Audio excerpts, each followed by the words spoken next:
Välkommen till Svensk diktamen. Idag lyssnar vi på ett samtal om arbetsmarknad och privatekonomi. Hur fungerar den svenska arbetsmarknaden? Den delas in i 2 sektorer, offentlig och privat sektor. Vad är offentlig sektor? Verksamhet som staten och kommunerna ansvarar för. Den finansieras med skatter. Vilka jobb räknas dit? Lärare, poliser, brandmän och sjukvårdspersonal. Ungefär 30% jobbar i offentlig sektor. Vad är privat sektor? Alla privata företag, butiker, restauranger och fabriker.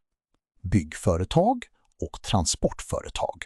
Ungefär 70% jobbar där. Ser arbetsmarknaden likadan ut överallt? Nej, i stora städer finns många olika företag. I mindre orter finns ofta industrier, som stålverk och pappersbruk. Vilka organisationer finns på arbetsmarknaden? Arbetsgivarna har sina organisationer. De största är Svenskt Näringsliv och Arbetsgivarverket och SKR. Vad står SKR för? Sveriges kommuner och regioner. Och arbetstagarna? De har fackförbund. 3 stora centralorganisationer.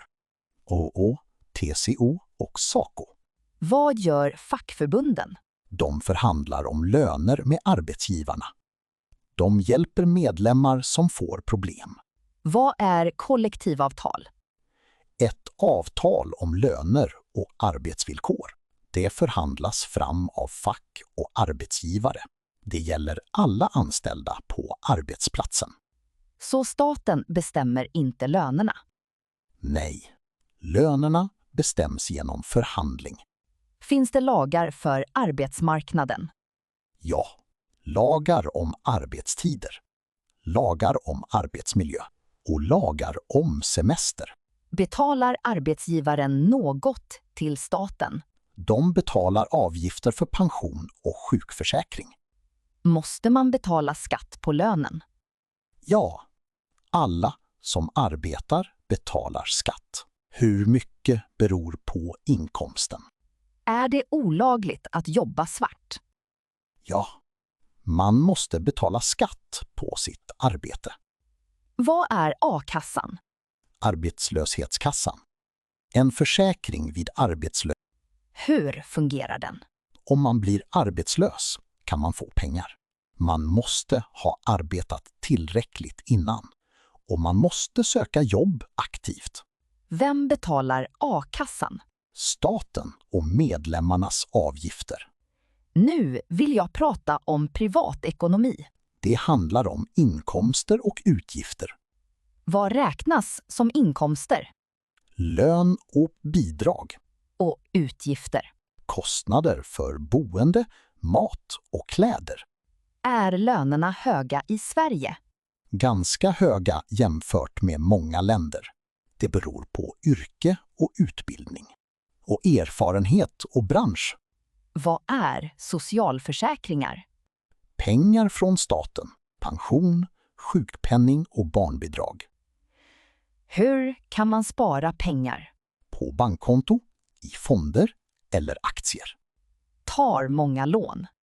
Ja, många tar bostadslån. Bostadspriserna har stigit mycket, så bostadslån är ofta en stor del av ekonomin. Vad är kredit? Att köpa nu och betala senare, till exempel med kreditkort. Men räntan på kreditkort är ofta hög. Vad gör kronofogden? De ser till att skulder blir betalda. De kan också hjälpa med skuldsanering. Vad är skuldsanering? Att få hjälp att ordna sin ekonomi när man har stora skulder.